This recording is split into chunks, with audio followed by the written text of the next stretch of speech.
ఇప్పుడు మనం ఏం చేయాలంటే మన అందరము కూడా బడాయి పోకుండా కొంతమంది అబ్బా నాది ఎర్రతోలు, నాది ఎర్రతోలు, నాది నల్లతోలు, నాది చామంచాయ, నేను నల్లగొన్నా కూడా నాది గ్యారంటీ కలరు అని కొంతమంది మాట్లాడుకుంటూ ఉంటారు.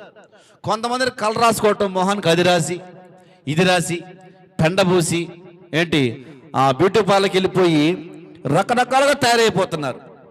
అందుకే బైబిల్లో ఒక మాట ఉంటుంది, ఏముంటుందంటే సుందరములైన మీ అవయవాలకి ఎక్కువ సౌందర్యము అక్కర్లేదు.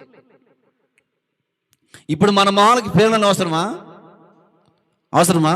సరే పౌడర్ ఎందుకు అవసరం అంటే మరీ మడ్డి మొహంలాగా ఉండకుండా కొద్దిగా పౌడర్ రాసుకుంటాం అంతే. నేను కూడా రాసుకోనిలే, ఎంత రాసి నిత్యం నా మొహం. కానీ కొంతమంది ఏం చేస్తారంటే ఫేరన్ రాసి దాన్ని బాగా రుద్ది మళ్ళీ తుడిసి మళ్ళీ రాసి మళ్ళీ తుడిసి దాని టచింగ్ ఇచ్చి ఏంటి భయంకరంగా తయారవుతున్నారు ఈ పూట. ఎవరు లోకస్తులు కాదు, చర్చికి వచ్చేవాళ్ళు దరిద్రులు. బయట వాళ్ళతో మనకు పని లేదు.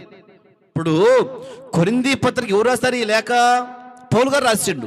ఆయన ఎంతో దుఃఖంతో బాధ రాస్తుండో, ఇదిగో దేహముగా పిలువబడుతున్న మీరు యేసు ప్రభు యొక్క అవయవాలై ఉన్నారు. హల్లెలూయా.